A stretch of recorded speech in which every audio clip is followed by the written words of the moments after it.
Hello and welcome to AI Unlocked with Intel Core Ultra. In this series, we'll interview creatives from across Canada about their artistic process, technology, and what's possible with AI. Bryan Brock is a multi-disciplinary artist, photographer, designer, mentor, and community leader.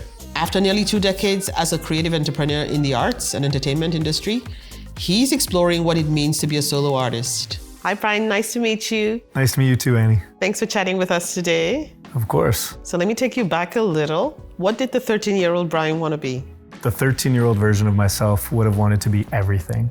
That means DJ, producer, it means artist, it means graphic designer, clothing designer. I was interested in so many different things, so I don't think the role existed. I just wanted to be everything.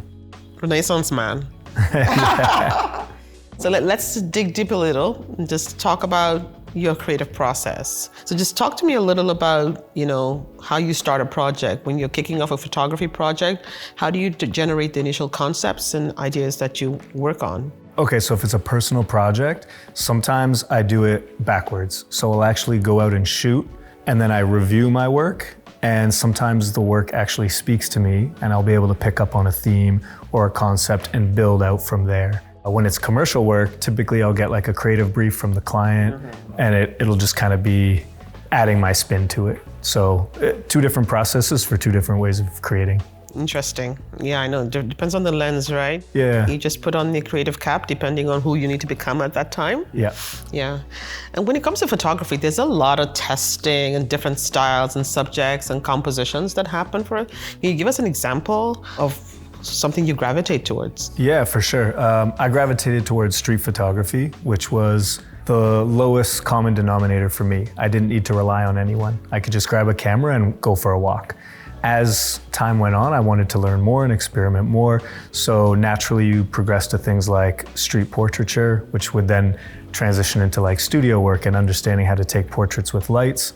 And then that would transition into things that I've done on set for TV shows, commercials, fashion and product. And I see that you've also, there's a bit of an evolution in your street photography, because I looked at your feed and I saw some interesting stuff you're doing, giving back and pulling other people into it. Can you tell us a little about that? Yeah, I've always been, an active community member, and I've always believed in mentorship. That's part of a through line for me as a young person till now.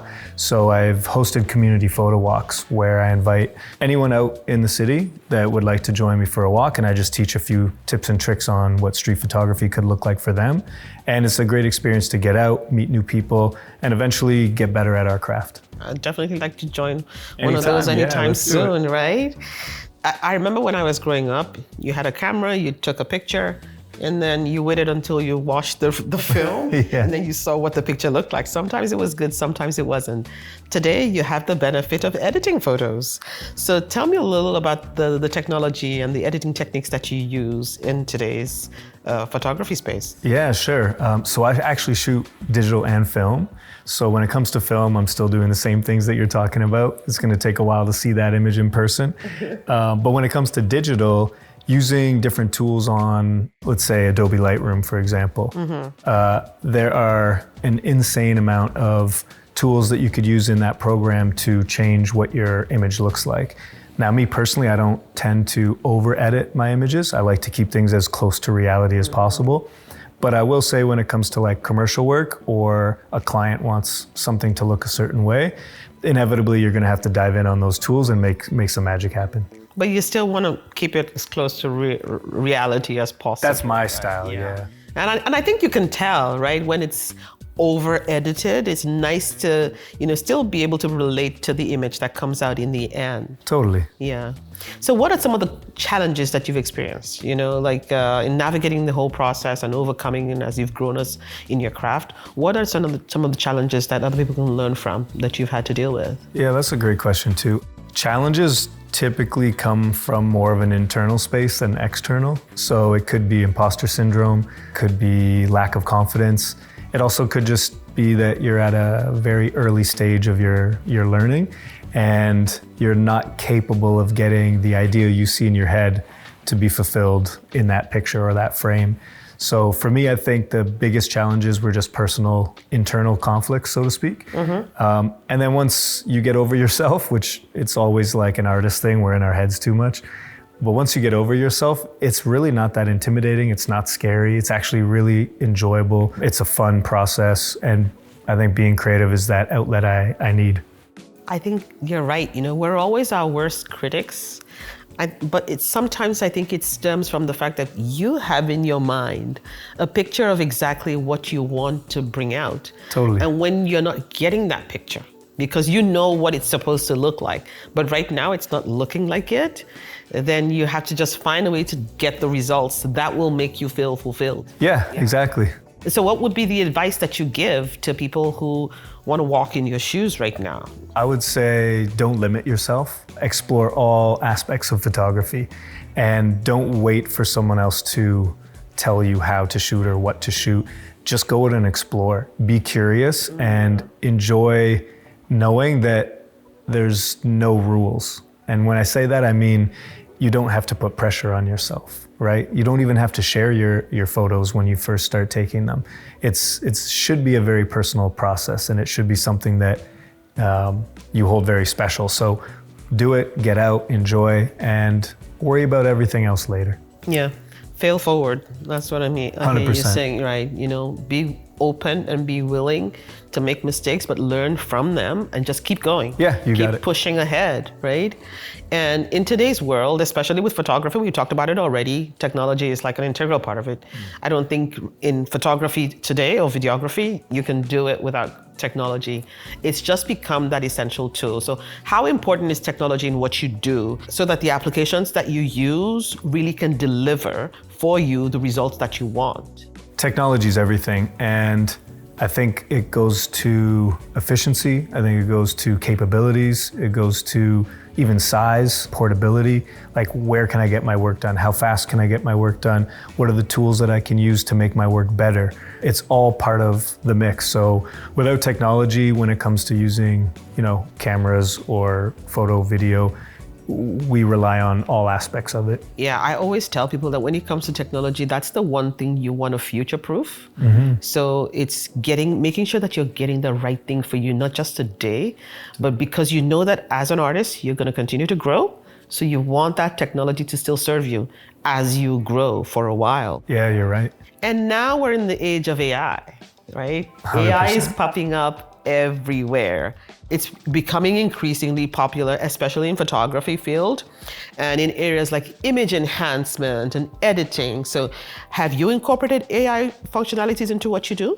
I've done a little bit of testing. I've had some friends that have actually shown me some incredible things with like generative fills and backgrounds that have been created out of nowhere, even like replacing people in a scene. Like, it's actually mind-blowing. But in my work, because I said this earlier, my stuff's as close to reality as possible. I haven't done like a deep dive with the AI. But I will say that on some of my commercial work, I'm not a professional retoucher or beauty photo editor, but there are adaptive presets that are built into things like Lightroom that assist you in editing photos, specifically around like a portrait. And I believe there's AI built into that automatically. Yeah, so I think it's important to be open and to be willing to explore. Yeah. Like you've said earlier on, as you discover yourself, because these are tools that are provided that we can leverage and can help us to evolve. So just being curious enough to see, how can I use this to my advantage? That's really what we want to do. So Bryan, looking ahead, how do you envision collaboration between AI and photography, especially in your space? Yeah, that's an incredible question, just because it's the unknown, right? I think for myself, there are logistical things that automatically make sense with AI, like building out blueprints to a project, figuring out a checklist, idea starters. Those are great ways to integrate into the ideation stage. But when it comes to editing, that is something that I have not fully taken a deep dive on yet. So I think that'll be interesting to see, like, what I come up with, how far I push it. But then on the other side, I've seen people do incredible mood boards and vision boards for, let's say, a personal project or even a commercial job. And they are creating ideas out of their head, using those prompts and creating images as a reference for the client to see. And it's very interesting because you can't source some of those images currently right now online. They just don't exist. So I think it's a really interesting space. I'm definitely interested in playing in that space, but I have no idea how far I'm going to take it. Good to hear, and I'm curious to see how you take this new technology and create something amazing, because I know that you'll do awesome. So Intel recently launched Intel Core Ultra processors, and these processors are designed with AI in mind, and that enables the applications to run more efficiently. So let's see Intel Core Ultra in action. Cool, let's check it out. Transform ordinary photos into stunning works of art. Features such as generative fill, photo effects, and intelligent lighting correction enable users to effortlessly modify backgrounds, outfits, and more. I could definitely see some of these aspects relating to some of my commercial work, so maybe I need to dive a little bit deeper and see what I could come up with. It's been nice chatting with you, Bryan. Thanks for joining us today. Yeah, thanks for having me, Annie. To celebrate the launch of the series, we're giving away 10 Intel Core Ultra hoodies. To enter, subscribe to the Intel Canada YouTube channel, like this video, and tell us in the comments what kind of AI functionalities you use for editing your photos, videos, and other creations. You must be 18 plus, a Canadian resident, and the competition closes on the 31st of March. Intel Core Ultra is now available at Best Buy.